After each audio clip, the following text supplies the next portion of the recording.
Welcome to the Campfire Project and to another panel discussion. And today we have I'm privileged to have three wonderful, amazing women with me.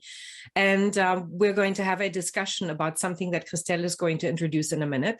But before we do that, I'd like to invite everybody to introduce themselves. So I'm going to quickly start off. I'm Angela Heiser. I'm a leadership coach and emotional intelligence trainer.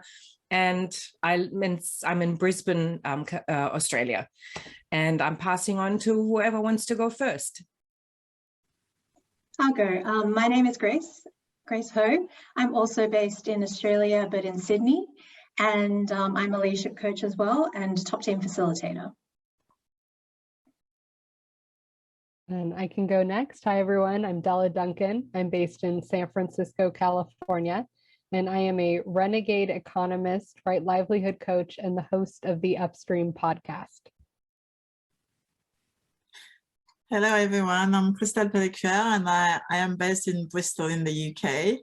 I'm the creative director of an organization called Dwazana Africa, and I'm also a visual storyteller, and I do a lot of multidisciplinary work across different platforms, but mostly about storytelling.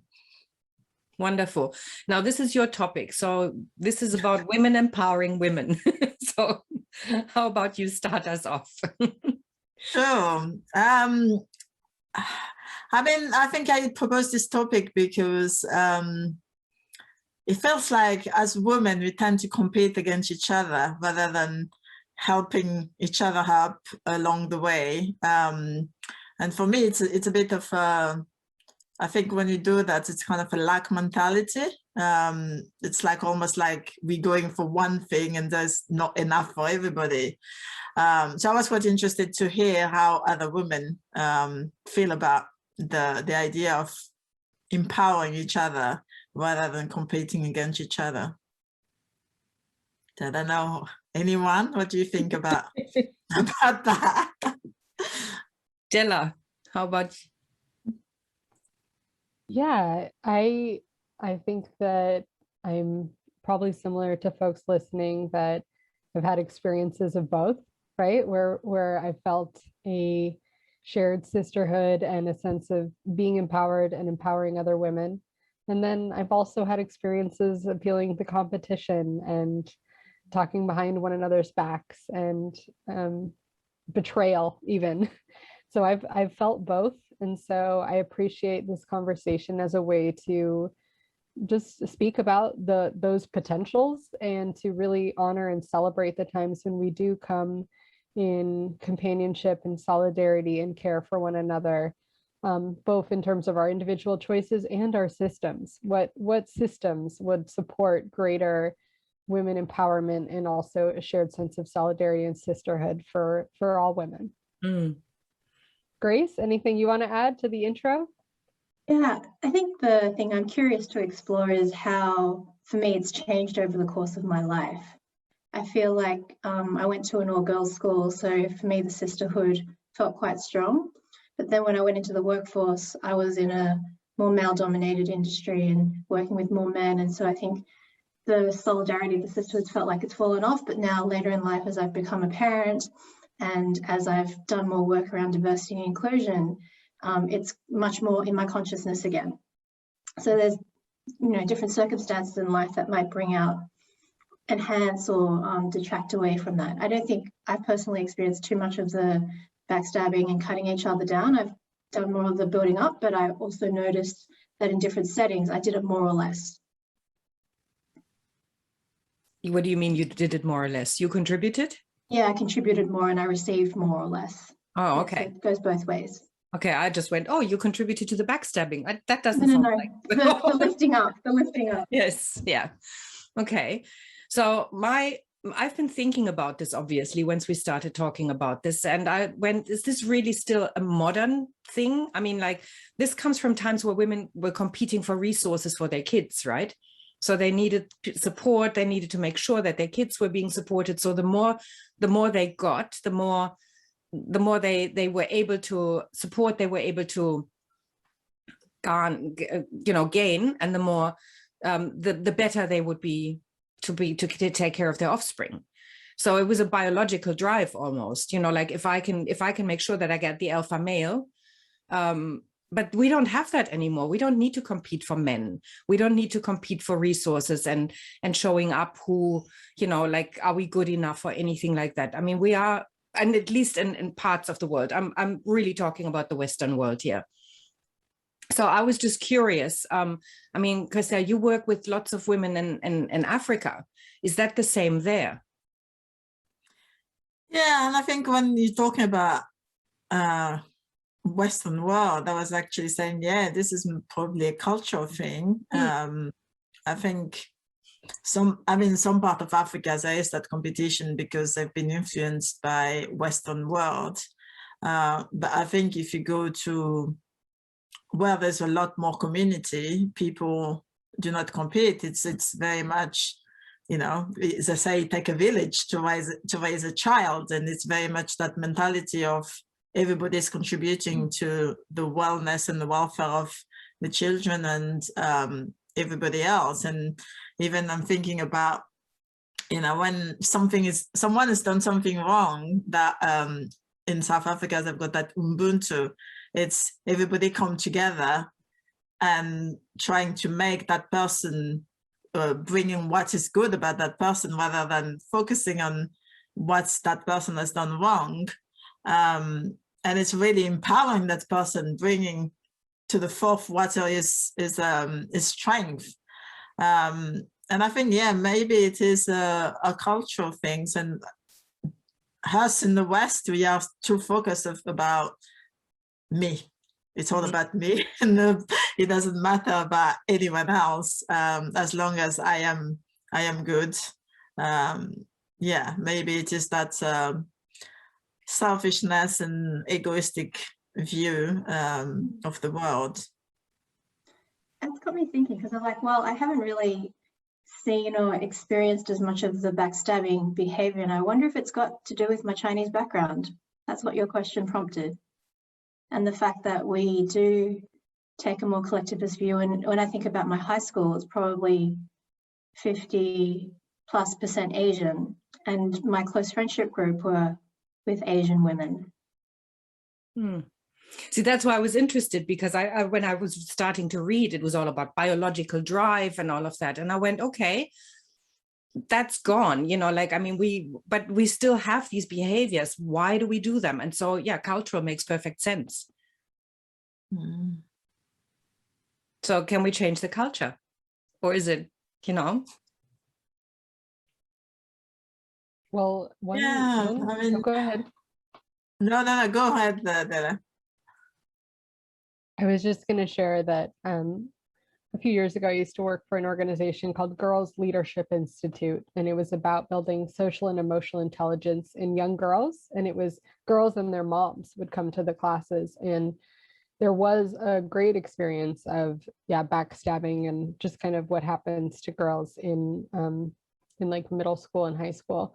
And the founders did do some research, and they did find that it was more prevalent in young white girls, actually. So there was a cultural component of competition, cattiness, and this kind of stuff. And the antidote, if we're going to change the culture, one of the aspects was more social and emotional intelligence and direct communication.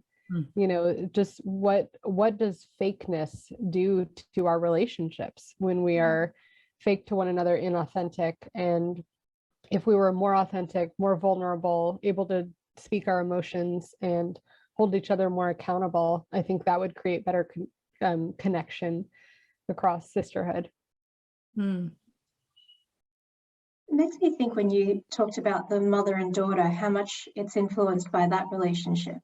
Like, if you have a secure mother or a secure relationship with your mother and that feminine bond, I don't know if that makes a difference.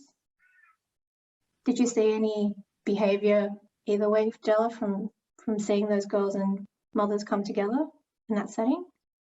I think it was helpful for both the moms and the daughters. Yeah, because I do think that there are ways. It really was just the main idea was you look at they would say that you look at like a very young girl, like 5 or 6, and you'd say, who's the fastest in the class? And they would all be like, me, and they'd be excited. And then as they got older, they started to pretzel. So they started to get smaller, and then it'd be like, who's the fastest in the class? And I'd be like, Angela, and Angela would be like, no, not me. Don't look at me. So it's this kind of smalling that happens to women, to some women. And that can come from judgment from one another, and that sense of competition, and societal norms of beauty and weight and all of that kind of stuff too. I think that influences it. So I think moms shared that feeling that they had grown up with that too. So the classes were meant to be kind of liberatory for expression and play, but also emotion. And I know, Angela, this is your wheelhouse. You know, what gets liberated when we share our emotions and when we recognize the fullness of our emotions, right? And what it does to connection when we share with one another. So really, it was like a building of social and emotional intelligence. And you're totally right, both for moms and for the daughters.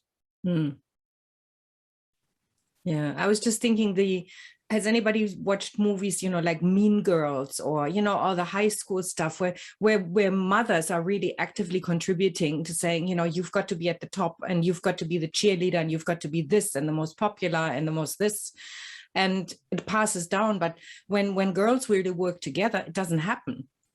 I mean, I know that there are girls who I've met women who said, I have never been able to be friends with other women. I've only had male friends. And I say, well, why is that? And they go, well, I've just never bonded with women.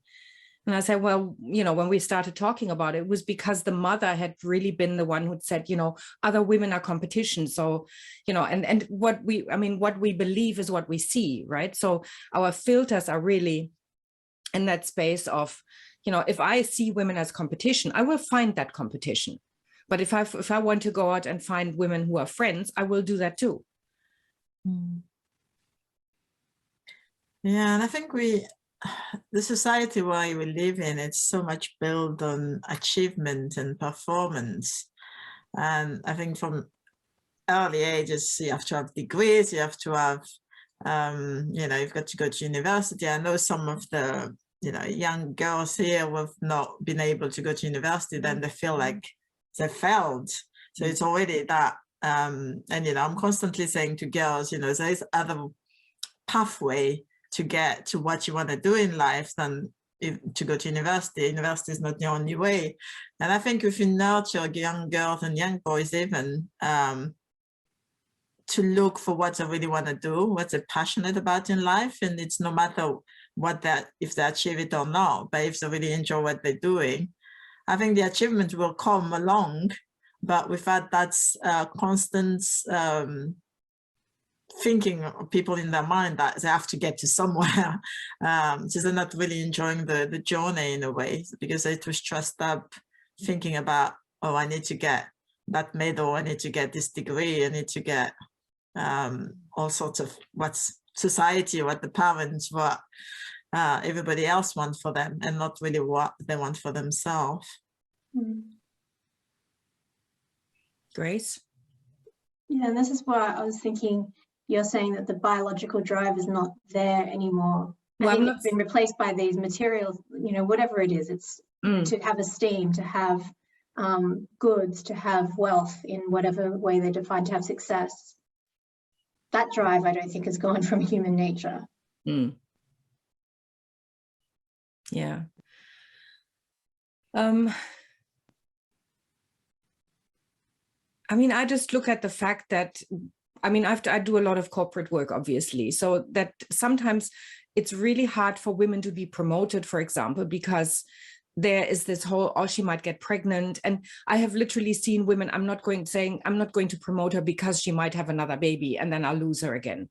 The whole system is not really geared towards women thriving in that environment, because there's this, as Christelle was saying, you know, this whole output, achievement, and there's no, you know, like, I mean, women nurture babies. I mean, Grace, you've got 3 children, you know? Yeah. So it's kind of hard to say, I'm going to go the complete corporate route. And again, the superwoman expectation, you know, I mean, and this is I call that the Cosmo Woman, you know, get up at 5 o'clock in the morning, meditate for half an hour, then go for a walk, prepare a nurturing breakfast for the whole family, you know, get ready for work, go and rock it at work, go, you know, like really make it happen, then go shopping in the evening, prepare a dinner for everybody, and then, you know, seduce the husband in a new position, you know, at night. I mean, I've literally seen that in magazines, and it's like, this is just not possible. But we judge women on that all the time.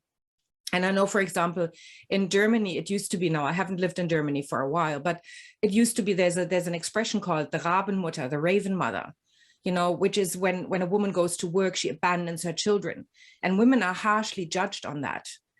No, so I don't know. I mean, can we create more togetherness by staying in the system, or Della, do we need to change it? Yeah, I'm hearing, yeah, if we go upstream to the root causes of this sense of scarcity and competition of women, it is our economic system. You know, because, for example, if our businesses and organizations are hierarchical, there are only a few positions at the top. So there is built-in scarcity there. So the competition is inevitable to get to those places. That's why one of my favorite quotes, Susan Faludi, says, we can't just change the world for women by simply replacing women's spaces on top of men's spaces in an unchanged system of social and economic power. So that's why, yeah, I do think we need to make horizontal our power structures, our organizations, and our businesses. I think that would be much more supportive. Then there isn't this sense of promotion or not, because there's greater horizontal governance and power distribution in that. But I'm also hearing what you're saying is we need to value care work as work. Parenting, mothering is work. So, you know, that's why there's that whole idea of the second shift. That's what you're speaking about, to work and have a second shift. So instead of that, recognizing that care work is work and valuing that in our economic systems, whether that's social services or even societally, just valuing that as work. It's not that a woman was pregnant and stayed with her kids for the first few years of their life, so she was out of work, so there's a gap on her resume. No, not at all. Not at all. That was incredibly valuable work. So let's recognize that both financially and societally.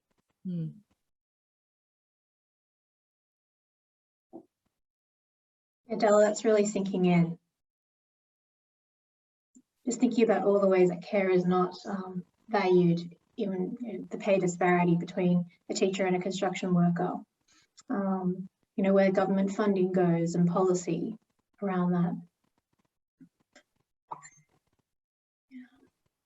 And I keep coming back to my own experience, because that's the one I know best. And I know that my experience is probably quite unique in many ways.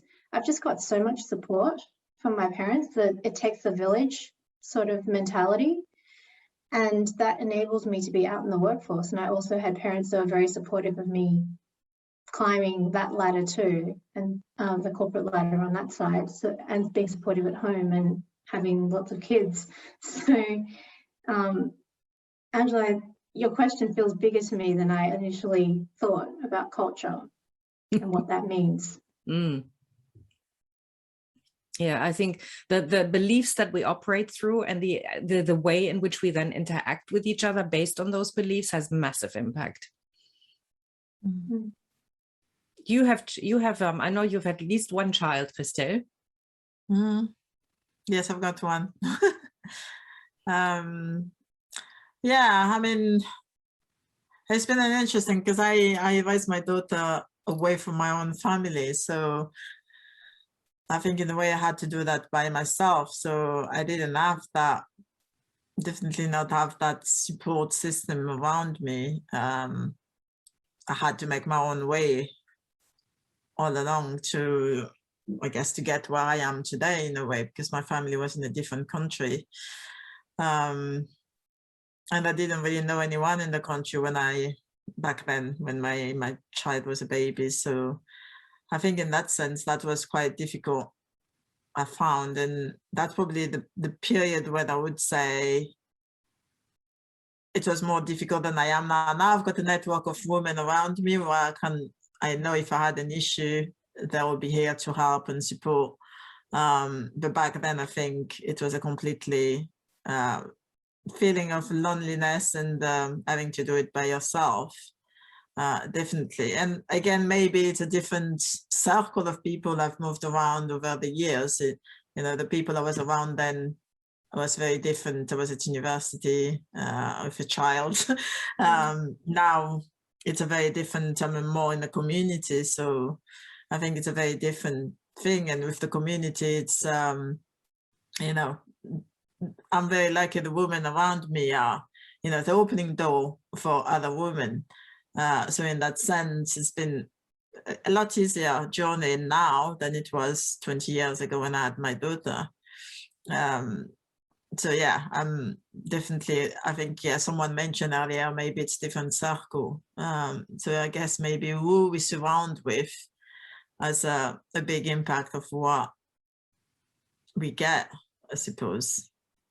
And I think back then, definitely, I think the women around me were very insecure, and that's when people were gossiping and backstabbing and betrayal happened. And I think I made a conscious decision not to be around that kind of circle because I didn't get any support from that and I was feeling drained. So that's probably why I've moved in a completely different circle of women. But yeah, I don't know what was the click when that happened. When did I make the shift between that two type of circle?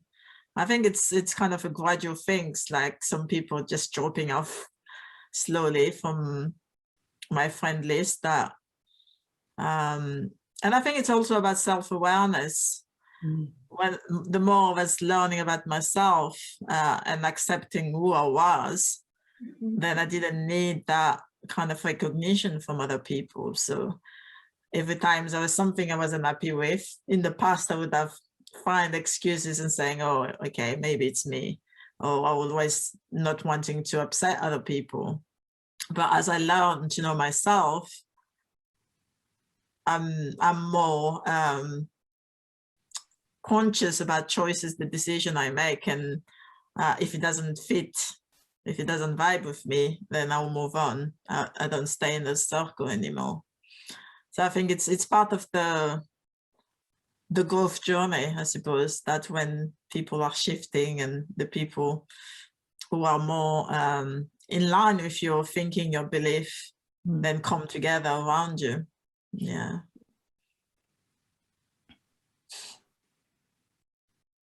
Yeah, it's beautiful to hear the ways that you all have navigated these topics and the skills developed. And I'm thinking of another skill that I'm trying to work on, but it's very difficult, and it's around, instead of feeling jealous, feeling happy for someone's happiness. I don't know if that's something you resonate with, but like this one friend growing up, and I've always felt jealous of her, like just all of this sense of competition. And I learned the frame from Buddhism. It's, happiness for someone else's happiness, but it's a slight reframe, but it's beautiful. And it comes from, instead of a scarcity mindset, an abundance mindset. So it's like, you got that job, awesome. Like, you look great today, awesome. I'm so happy that you're happy in your life, awesome. Even if I'm not in any of those categories, I can still be happy for their happiness, like genuinely. So I think that's a beautiful reframe. And I wonder how much jealousy is at the root of competition or negative energy between women a lot of the time. Yeah. I don't know if that resonates with either of you. Well, I was just actually thinking, and it hadn't even entered my consciousness before when we were talking about this topic, but it just came up. I grew up with a mother who was really jealous of me, and I didn't realize that until I turned 50. And I came to the court, and it was just one of those moments where somebody from the outside pointed out to me, like in a situation, looking at me and going, what? And it was, when you start realizing that something hasn't quite worked, and like I hadn't been able to put my finger on it the whole time. Look, I love my mother dearly, but she was always inserting herself into my relationship with other people, with men as well as women, but especially with men. But it was always shifting the goalposts for me. When I was a teenager, she would say to me, Angela, you've got two problems. You're not pretty enough and you're too smart. Men don't like that. And I thought she meant well. She was preparing me for a life of misery. And so she was, so I worked on myself, and, I changed the way I believed about the world, and that had nothing to do with her. I really shifted a lot of beliefs. But it was always, okay, now you can't be, if you come home pregnant, I'm not going to play the loving grandmother. That was my first party at the age of 13. And, and it kept going from there to, like, it's time for you to have a boyfriend, but make sure that you don't get too involved. And, well, you're not involved enough yet. Isn't it time that you become involved? Please don't get married yet, because I don't want to be a grandmother too early, because I'm not young, I'm not old enough. And it was just constantly shifting and shifting until I came to a place where I went, it doesn't matter what I do, it'll never be right. But I'm surrounded by women who cheer me on and who say, no matter what I do for my happiness, it's okay, whether I choose to have children or not, whether I choose to have a full-blown career or not, they have my back. And so I'm very, very grateful for the women in my life. And I'm getting teary again, because that includes obviously all of you. So yes, and I think shifting the beliefs and recognizing, having that self-awareness, like Christelle was saying, is hugely important. It's a question of, what do we deserve? What is good for us, and what do we have to put up with? Oh man. There's also this broader question around culturally women putting themselves last and not asking for what we need. Like, I think for most of my life, I didn't even know what I wanted for myself. And so to be able to know what I want and to be able to ask for it and seek that support. I think for a while, when I went into that period where I was less around women, it was that I just didn't seek it out. I didn't think it was necessary. And now that I've got this rich group of women like you, Angela, in my life, I'm like, oh, I've missed this all along. Why did I deny myself this? And it was because it was more of the masculine frame of, oh, I can do it all myself, or I don't need other people. So I haven't seen as much of the backstabbing behavior, but I haven't seen the proactive seeking of support and giving of support in myself.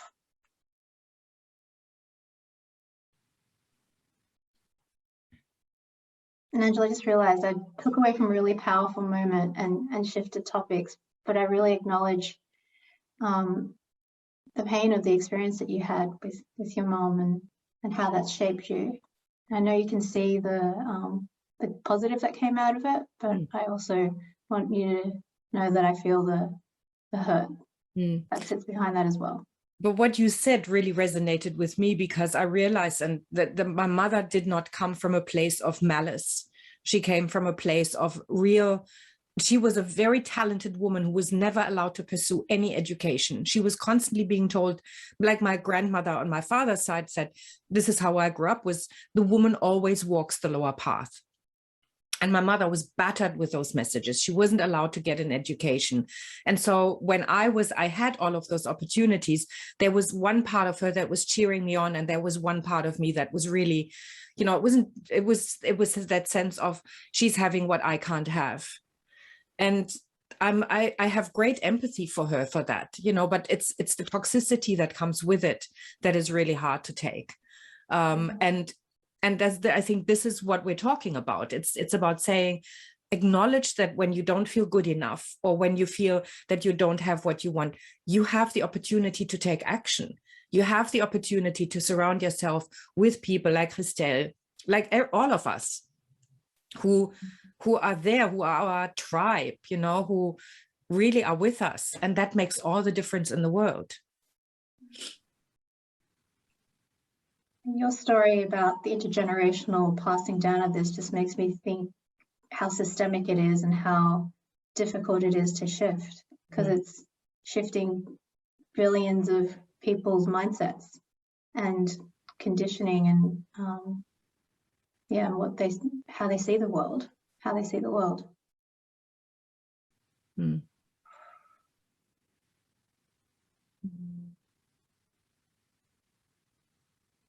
I'm thinking it's there's also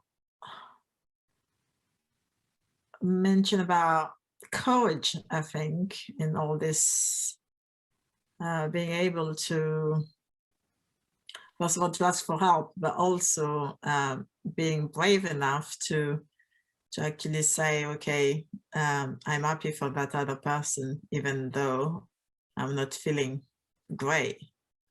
And also being able, if you're not feeling great, but also being able to still give a hand to someone else who might be feeling worse than you.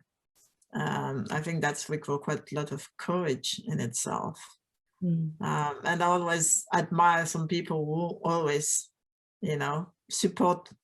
Like, yeah, I've got a friend who, I know she's going for a lot in her life, but she's always the first person to help another woman when someone else is needing. And I think that, and she's not doing it to, she's very good that if it's too much for her, she will say no, but she, at the same time, she will still have that courage of putting other people first, and giving a hand to someone else who need it more than her. And I found it quite inspiring that despite what some people might be going through, people are still able to do that. Yeah, I'm hearing that, you know, gift giving comes really naturally or instinctually for humans, right? Through our parenting relationship, we're given so much from our parents. And so gift giving is so natural, but yet when we don't have anything enough to give, it's hard. And yet we can also see in this current culture or economic systems that gift giving can be taken advantage of and can even be maybe like a martyr, right? Grace, like as you were sharing, like giving maybe more than you had, or you were saying like, you know, maybe not giving as much to yourself. And I remember growing up and thinking my mom was too giving. Like she would always stay late at work and work weekends. She was working with veterans and like helping them quit smoking and on nutrition programs for vets and healing stuff for vets. So I was like, you're working too much. You're always working on the weekends. And I always thought she was kind of a martyr, like giving away too much. But then I kind of thought about it and I was like, oh, it's actually quite beautiful that she was in such service. And I kind of realized like I've learned kind of the gift of service from her. So similar to Christelle, what you're saying about the friend who's giving even when she's down. And I think giving can help us come out of ourselves, right?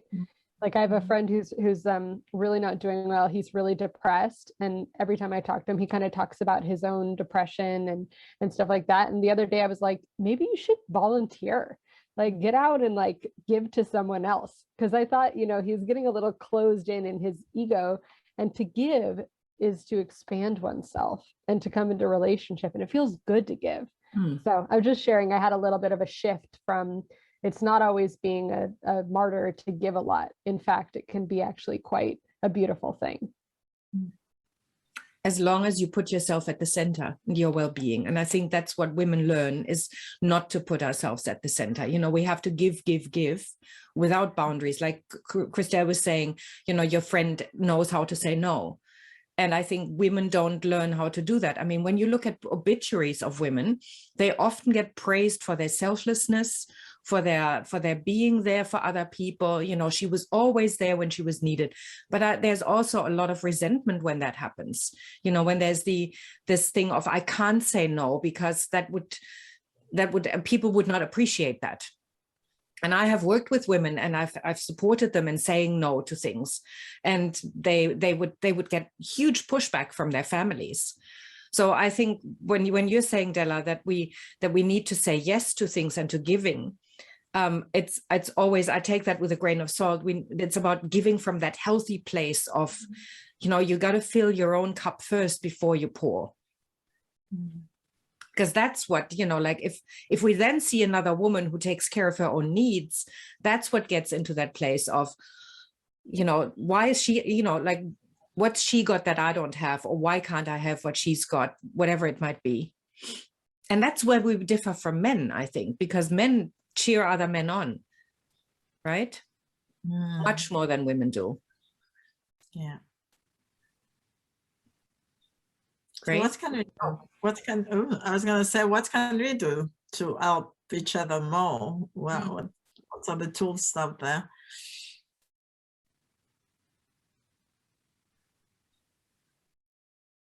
Grace?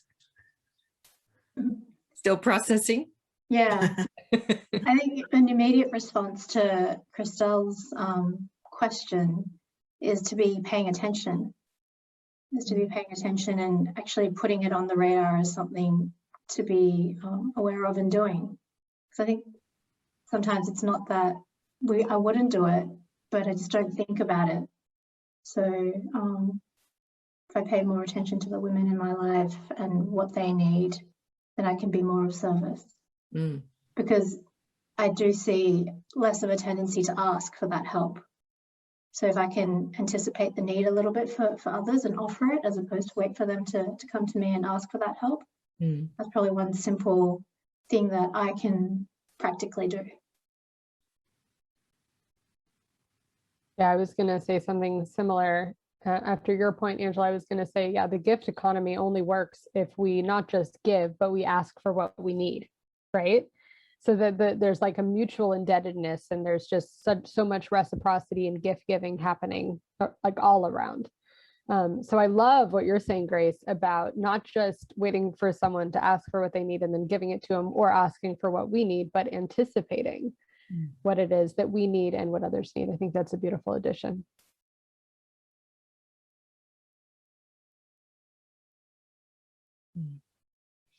I remember I had a friend who, this was when I was in my 30s or early 40s. And she was saying to me, you know what, you're always a really good friend to me, but I can't be a good friend to you. And I said, why is that? And she said, well, because you never ask for help. She said, you're always doing it on your own, and I can't contribute to you.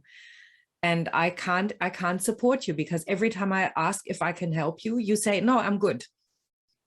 And I know you need help at times. And so can you please include me in your life in such a way and allow me to contribute to your life?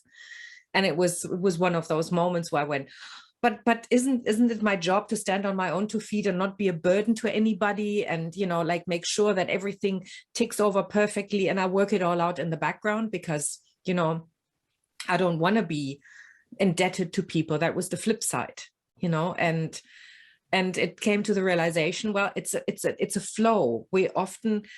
I know that I was in this place of, you know, like I have to give, and eventually people will recognize that I want something back. But people are not wired like that. You know, if we keep giving, there's rarely somebody who says, oh, you've given a lot, can I give something back? And that's the awareness we're talking about, you know, the awareness to say, we're good with giving. Let's just accept that we also receive. And that's an openness. I think at a very micro level, it's even receiving things like compliments. You know, we kind of bat it off. One of the practices I've been doing more of is like, yeah, thanks. I am awesome. Or, you know, that was a great job. And that sense of receiving then, doesn't diminish what the other person gives and encourages more giving. Yeah, and I think for me, it is about the giving as well, because I think sometimes women get the door opened by someone else, and then they forget who's behind them, so they keep that door closed for the other people. And I think we need to be a lot more mindful about who's coming behind us. Look around and be open, keep that door open for someone else. So give back what you've just received. I think for me that is quite an important one. And I try to do a lot of mentoring for young people, for example, and I know the difference that makes just giving an hour of my time each month. And I'm doing that because I know other people have offered this mentoring to me in the past, and it was so valuable. So if you think about things that you've received that you found valuable and try to pass that back to someone else, it doesn't really cost very much very often, but we tend to forget when we are so busy and trying to get to that achievement and performance, and so focus on getting to that objective, we forget that you know, we need to also look around. Mm. So what are we up to at the moment? We're saying that in order to empowering women takes a consciousness, the awareness that we actually need to do it rather than just expecting that we all power on by on their own steam. And what else? Mentoring? Yeah, I mean, it could be anything, any act of, it's almost an act of kindness, giving back. It could be mentoring, it could be giving contact, connecting people, like we've done today. You know, this is, I think for me, this is quite empowering in a way, because by Angela connecting Grace and Della today is just expanding my network of people. That is quite beautiful in a way, and that's what I mean. It doesn't need to be a big act. Sometimes it just little something that, you know, might help the next person. Yeah, so it could be anything with it. The willingness to show up on a Saturday night at 10 p.m. or on a Sunday morning at 6 a.m. Or what have you got, Della? You're in the afternoon, right? On a Saturday. Yeah.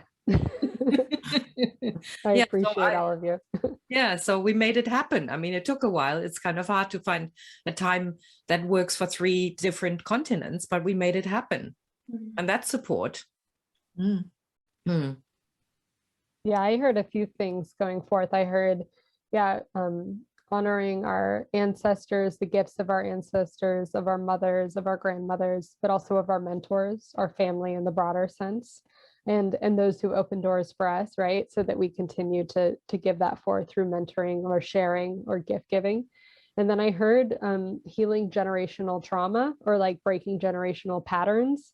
I heard that in this conversation around, like, you know, and this is why, Angela, it's so beautiful you said, well, we're not in the same place that we once were, right? But then I was thinking, if the scarcity mindset and the fear was passed down generation to generation, of course it would show up in us. So it's our work to create new pathways and habits and ways of thinking that are more solidaristic and connecting, right? And then I heard the importance of self-care, right? Not pouring from an empty cup, and really centering one's self-care as not a selfish thing, but as our way of serving. Like it's what helps us be able to contribute to the world and to the well-being of those around us. And then I also heard asking for what we need, and just the vulnerability and courage of that. And also it's a gift, as you're saying, Angela, to ask someone for help. They want to help, you know, they'd love to give you advice. They'd love to give you help. So to do that builds connection, and also helps you meet your needs. So those are some things I heard. I'd say that was a pretty good summary. Anybody else?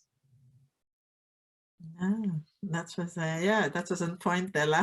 Thank you for that. Beautifully summarized. Yeah. Right, Angela, do we still have time to open new stuff? Absolutely. So the thing that I've been pondering in this conversation, it's not about being a man or a woman, but about femininity and masculinity, and how, for me, part of my turning away from the sisterhood was denying my femininity. And some of the traits that we've been talking about, that sense of abundance, that flow, the giving, they're much more feminine traits.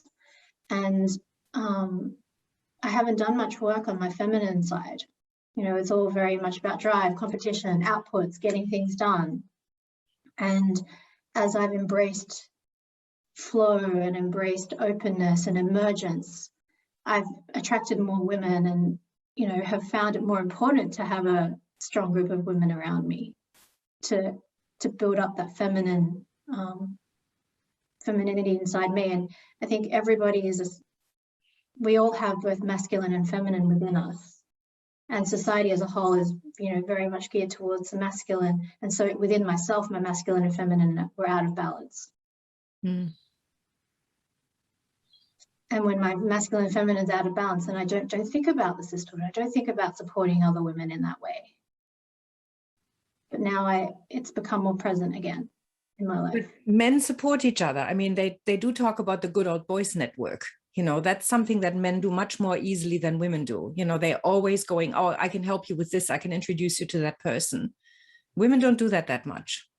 Whereas we've got much stronger social connections often, much more, you know, like much more open connections, much more intimate connections. I mean, I'm totally generalizing here, but, you know, when men have a problem, they go to the pub and have a beer with a guy and they don't talk about the problem. You know, we talk in depth about things that are going on, but we don't support each other necessarily in achieving outcomes. So I'm really throwing this banner in the works, Grace. Yeah. Because this is all about, you know, I mean, this is not about coming to a conclusion.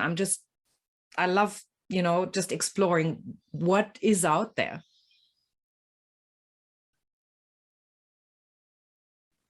Is that true? I mean, do we not support each other the way men do?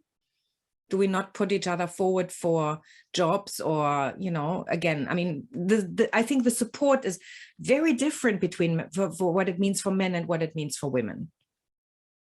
That was my point. Yeah, because it's interesting because men use relationships to support outcomes, which is quite masculine. Women use relationships to support the nurturing, which is the more feminine. And is your curiosity around whether women should or need or are missing something by not being more outcomes focused in relationship? Is that what we mean by support? Like what? I don't know. I'm just asking because there are just so many different ways in which we can support each other. And, you know, what do we need in order to create more, you know, more empowerment for women? I'm trying to think. I don't know if men are more supportive between each other than women are. I mean, I see men being very competitive between themselves. I mean, you just see them down at the gym to see who's going to be, who's going to have the bigger muscle. And I see the same in corporate. Men compete against each other to get to the top of that ladder in employment. So I'm not sure.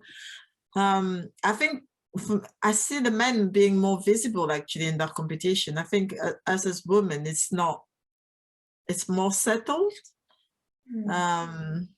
Feels like the men's support sometimes might be more instrumental. It's like to get an outcome or to help myself get ahead somehow later, because now there's an owing. Yeah, there's an agenda behind it. Well, I know that I have facilitated meetings, you know, like board meetings or strategic planning sessions or something like that. And it was really interesting to see the men would go at each other, you know, like really full on and have these full on discussions and challenge each other and get really mad at each other as well. Women would do the same thing. But when the men left, they would say, well, let's go for a beer. But women would go and carry that frustration and that anger with them. They would not be able to let that go. And it would become a personal thing. It would filter into the relationship, whereas men would make that discord or that discussion about, again, the outcome, and it was part of the process. So it was much more accepted, whereas women took it much more personally. It's how we process emotions, I guess. Women process emotion a lot more deeper than men, I guess, in a way. It just makes me and also I think men, women analyze things a lot more than men do. And I think that's why, you know, maybe the next day, the men have already forgotten about the argument, but the woman would have had the whole night to think about it and to have millions of things going through their head. So I think it's a way of processing information and life generally between the gender. This is where I think maybe the problem is not women aren't supporting each other in that way, but that the men are, like, we're just trying to be too masculine to forget, like to just walk out of a meeting and for that not to touch you somehow. Is that the model of the world that we want?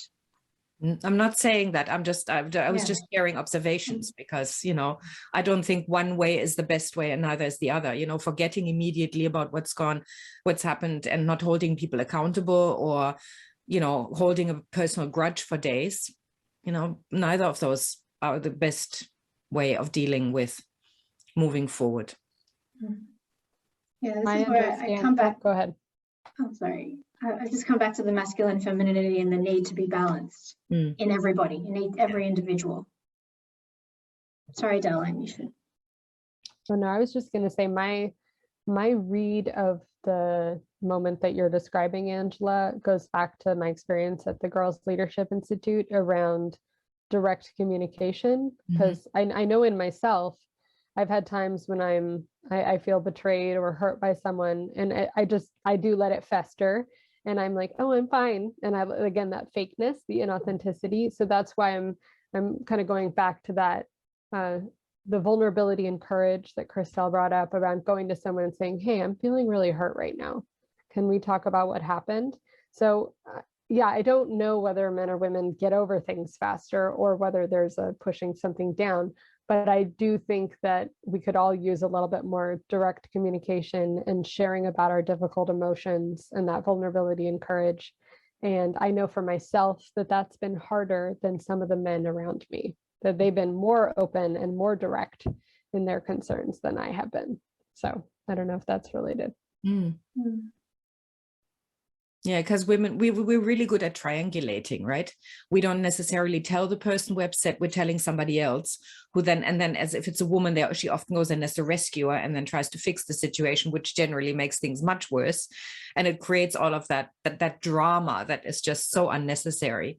Whereas a direct communication would avoid that immediately and saying, okay, this is how I feel, this is what's going on. And that's the social and emotional intelligence that we both talked about, Della, a lot. And this relates to this topic of gossip, right? And I think like Gossip Girl, Mean Girls, right? It's a very central theme. And I've had to watch my own thinking. I don't know if you've had this experience where I've had to ask myself, like, am I sharing this to gossip, or am I sharing this because I could utilize some processing or reflective time? Because there is something, unfortunately, really delicious about talking badly about someone behind their back. Like, I don't know if you share that, but like, it's like kind of great, but of course it's not great. It feels terrible and it leaves you so much more disconnected, and it's the ganging up on and the triangulation. So I think that dropping in that question of, is this gossip, or am I sharing this because I need to process it, or because I genuinely want this person's advice? I think that that's a subtle distinction, but an important one. I teach people how to vent. Like literally go and say to somebody, I need to have a vent. Just hold the bucket for me while I spew. And I don't want any comments. and I'm going to be as judgmental and as nasty as I want to be. And I'm going to use profanity. I'm just going to get it out of the system. So that I don't start to fester on the inside. And I generally recommend people go to somebody who's got nothing to do with the situation. Because what we do is we go, Della, what a bitch Grace is, right? Oh man, and that creates then real toxicity. And when I go to somebody who doesn't know, Grace at all, and I just do it to reset myself because I feel really terrible, and I want to have a conversation with Grace about whatever happened afterwards, then it's a really good thing.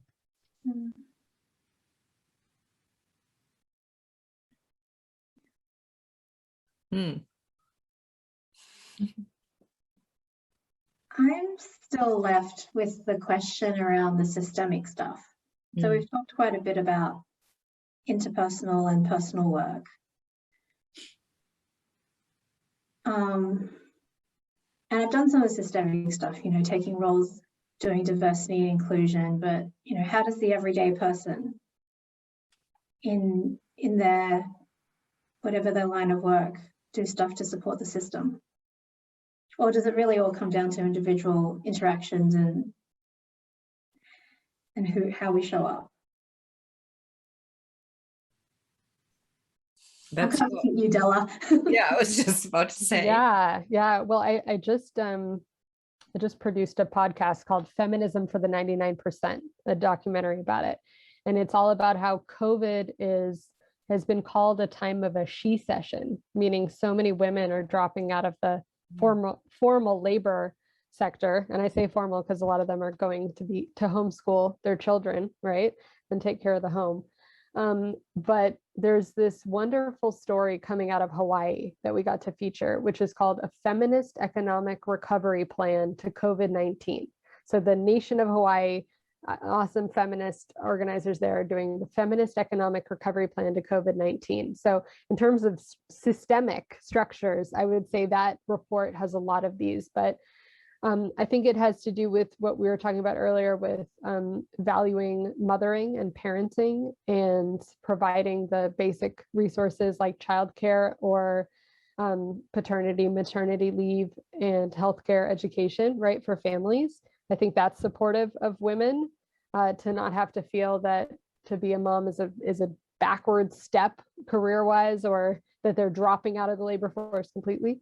So I think there's that, but then I think it's also what I was saying earlier about trying to create more horizontal, and I love Christelle brought up Ubuntu, right? More solidaristic and Ubuntu-like structures that we can work in. So horizontal governance, so like transitioning businesses to worker cooperatives, transitioning nonprofits to worker self-directed nonprofits, creating collectives. They just have so much more of that solidarity and horizontality, and there isn't competition to get to the top because there's no top. So this relates, Angela, what you were saying, because I got what you were saying, Angela, about the old boys club. The way that I know it is through fraternities. So in the US, we have a lot of fraternities, and the idea is that if you're in a fraternity and you leave, you can basically get a job anywhere because as long as they know your fraternity you're in. And so I hear you on what you're saying. And I think it's not that we as women need to build our own sorority-like systems that will get us in, but we need to change the systems completely so there isn't this race to the top. I'm really hearing all of us kind of question what is wealth, what is progress, what is development, what's really important. And I think that kind of gets to, changing the structures that we're in. So an individual could be hard, but I think there could be things they could do to make more horizontal governance, more of a collective feel, more of a sense of solidarity in their workplaces. And I think that would support women largely. Yeah, and accepting that not everybody needs to make the same choice. That's, because we have this whole thing of there's one way in which we move forward. We have to be perfect in all sorts of different ways. But when somebody makes a different choice, we judge them on that. Like, I mean, I talk to women who say, well, there are women who have educated themselves and then they disappear into the suburbs to raise children. Well, if that's their choice, then I think that's perfectly okay. What I think is important is that we open up for the choices for women who decide to go into the suburbs, that they don't come back after 5, 6, 7, 10 years. And there's this gap that we talked about in the CV, and where they're being judged on that. But that says, okay, you've gained a lot of experience. You are, you've developed leadership abilities, all sorts of things. We can catch you up on the rest, or open up possibilities where women have the opportunity to keep working in a way, but not 40 hours a week. And I can't talk about that because I don't have children. People say, well, you're doing a lot of stuff. And I go, yeah, but I don't have children. I have spaces where women who are parents don't have that. And if we can support that in some way, and again, that system, I think that would really make a difference. And that's the non-judgment. That's the opening up possibilities and the horizontal way in which if there is no top. I think I agree with you on that. And we need leadership at the same time, but not from that directive, there's one way or the highway.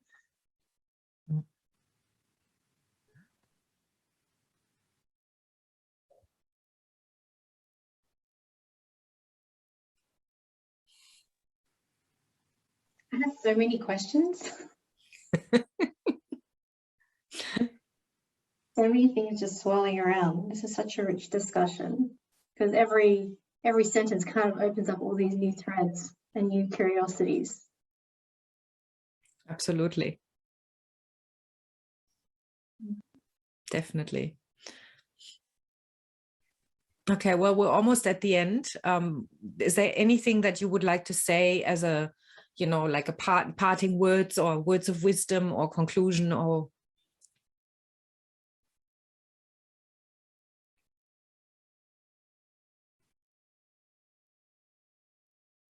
have we said it all?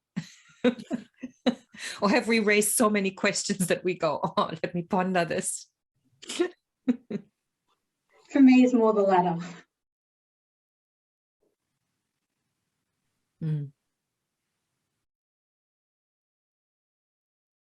Christelle, where have you come from initially thinking of this topic to now?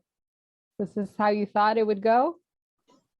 No, I didn't have any expectation, to be honest, about it. I just wanted to have an open conversation, and actually, like Grace said, there's so many questions that have opened up in my mind, which I probably need to think about to go to bed and think about it. Probably tomorrow morning, I will have a bit more to say about it. But no, it's been a really fruitful and rich conversation, and I really enjoyed it. So thank you for sharing all your thoughts with me. If I were to say any concluding thoughts, I would just reiterate those summary that I did earlier. So just inviting folks listening to take care of yourself, to ask for what you need, to give freely if you're feeling stuck in your own self, to give and see if that helps you break out of your own self-focus, if that's unhelpful. Speak directly, you know, an invitation to speak directly about our emotions, to watch the difference between gossip and processing and like helpful thought or venting. I love venting, the gift from Angela. To heal what generational trauma or habits that you've formed that may be unskillful or unhelpful. And then I'm also hearing a lot of compassion and empathy for those women, like Angela's mom, or ourselves, or even the women in your previous social group, Christelle, the group. It's like, you know, I'm thinking of the phrase hurt people, right? And so they probably had learned a sense of scarcity and that there's few spaces in the world from our current economic system, and there's not enough beauty and joy and love to go around. And so rethinking that and knowing that that's not the case, and living in abundance and practicing gift giving and gift receiving, that was another thing. I think we can all open up a little bit more to one another as women and support one another, and then honoring our ancestors and all the gifts we've been given, give that forth to those who we come into contact with, whether that's through mentoring or through just gifts of our time and presence. So wishing you all well in the call and everyone listening. Mm. That was beautiful. Thank you. I'm kind of compelled to have a parting message for any men that might watch this, and posing to them the question of how they will support women and how they want to support women supporting women. Because I think there's a role there for them to play as well, if they create that sense of community for women where they feel more held and didn't have to hold on to everybody else's needs and had their needs anticipated. How would that allow them to blossom in their own lives and support other women? Wonderful question. Yeah. And for me, I would like to invite people to just rethink about their idea of success, and focus a lot more on your passion and what you really want in life, and enjoy the journey to your passion, and help other people along the way to inspire them to get themselves into their own passion and what they like as well. And you'd see how empowering is it actually to inspire someone else to find their own passion. So yeah, just rethink how you see success. It's not always the best way our society teaches about success. It was interesting. That just triggered something for me, because I realized at some point that for me, observing beliefs is really, really important. You know, like, what are my filters? How do I see the world? Because my beliefs create the world that I see and that I interact with. And I just, when you were talking, Christelle, I realized at one point, this is quite a few years ago, that every time I saw a woman driving like a luxury car, I assumed immediately it was either her husband's, her partner's, or her father's, or whatever it was. It could never be her car.